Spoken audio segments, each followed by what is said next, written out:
Olá, povo de Deus, sábado, quarta semana da quaresma, dia 16 de março de 2024. Nossa reflexão de hoje é a partir de Jeremias 11, 18, 20 e de João 7, 40, 53. O profeta Jeremias é um dos profetas sobre o qual conhecemos mais.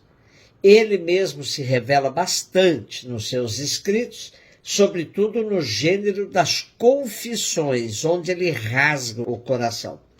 Hoje temos uma parte da primeira das 5 confissões de Jeremias, que vai de 11, 18 até 12, 6. A missão de Jeremias, profeta do século VI a.C., embora de família sacerdotal, está ligada à tradição profética do Reino do Norte. Em forma de oração desabafo, temos essas 5 confissões onde ele apresenta um diálogo direto com Deus, colocando suas dúvidas, incertezas, que podem ser nossas também. Que tal aproveitar a quaresma e meditar sobre as 5 confissões de Jeremias? Anotem aí para uma excelente meditação. Primeira confissão, capítulo 11, versículo 18 até o 12, versículo 6. Segunda, capítulo 15, versículo de 10 a 21. Terceira, capítulo 17, de 14 a 18. Quarta, capítulo 18, de 18 a 23. E a quinta, capítulo 20, de 7 a 18. Na parte da primeira confissão que temos hoje, diz Jeremias: Senhor, avisaste-me e eu entendi. Fizeste-me saber as intrigas deles e eu, como manso cordeiro conduzido ao matadouro, ignorava as maquinações tramadas contra mim, dizendo: vamos cortar a árvore no seu vigor, eliminá-lo da terra dos vivos, que o seu nome caia no esquecimento. Mas o Senhor dos Exércitos, justo juiz, sonda os rins e o coração, que eu veja a vingança que tomarás, pois a ti confio a minha causa. O profeta apela a Deus e pede vingança contra seus inimigos que querem eliminá-lo. Na cabeça do profeta, como homem do Primeiro Testamento, funcionava ainda a lei de Talião, que dizia olho por olho, dente por dente. Conduzido ao matadouro como manso cordeiro, irá Jesus depois no Segundo Testamento, tentando uma superação desta lei. Em muitos aspectos, a sociedade de hoje não superou bem essa perspectiva de vingança. Temos a sensação de estarmos regredindo aos níveis do Primeiro Testamento e, em alguns casos, com comportamentos até piores. Se a lei antiga dizia olho por olho, dente por dente, hoje vemos que por um olho, por um dente, se vinga com muito mais radicalidade. Exemplo disso está na guerra dos sionistas contra a Palestina. Se Israel argumenta que se está vingando do ataque do Hamas, sua vingança está muito além de um olho, de um dente. Ceifa-se a vida humana sem o mínimo pudor ou compaixão. João 7, 40 e 53. Ao ouvirem as palavras de Jesus, algumas pessoas da multidão diziam: este é verdadeiramente o profeta. Outros diziam: ele é o Messias. Mas alguns objetavam: porventura o Messias virá da Galileia?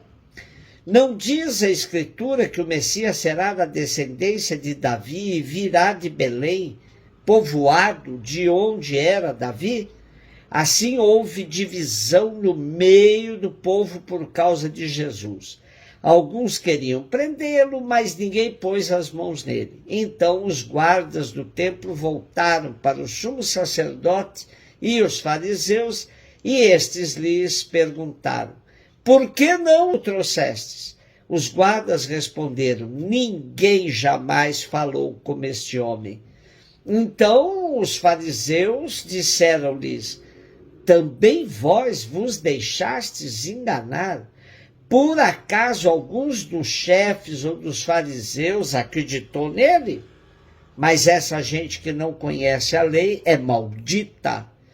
Nicodemos, porém, um dos fariseus, aquele que se tinha encontrado com Jesus anteriormente, disse: e será que a nossa lei julga alguém antes de o ouvir e saber o que ele fez? E eles responderam: também tu és galileu porventura? Vai estudar e verás que da Galileia não surge profeta. E cada um voltou para sua casa. Está muito claro hoje que os preconceitos faziam parte da prática dos fariseus. Costumavam agir movidos por preconceitos e apegados a uma interpretação fundamentalista da lei. Portanto, não podiam aceitar Jesus, que era galileu, porque eles diziam que da Galileia não podia vir ninguém que prestasse.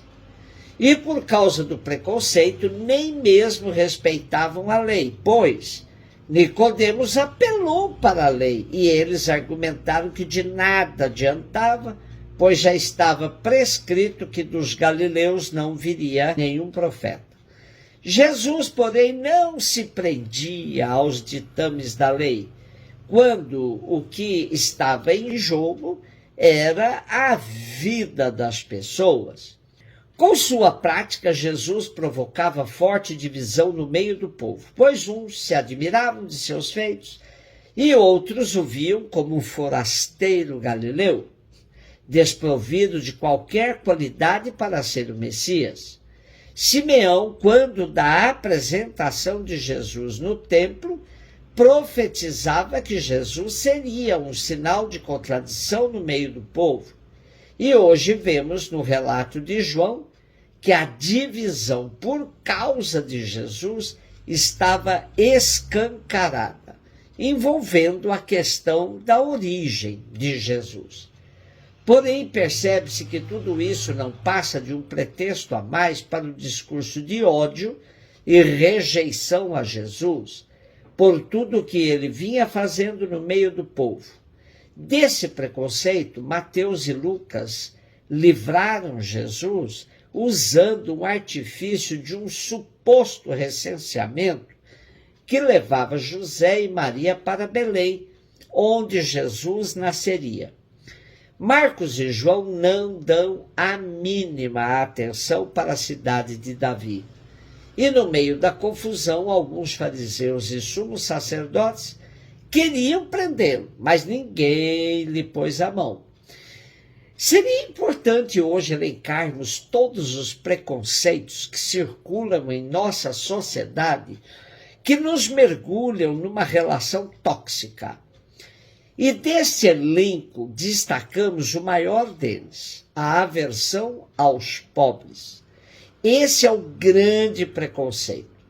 Não foi à toa que Jesus, desde o seu nascimento e durante a sua vida toda, se identificou com os pobres, com os últimos, pois ele percebeu que eles sofriam mais que todos os demais rejeitados. Sofreu na pele, não somente por ser um galileu, um nazareno, mas, sobretudo, por ser filho de um carpinteiro e não ter onde reclinar sua cabeça. Inspirados por Dom Pedro Casaldáliga, podemos adotar uma postura profética e libertadora na vida. Na dúvida, ficar do lado do pobre, pois agindo assim, teremos a grande chance de ter optado por onde está Jesus. Um beijo no seu coração.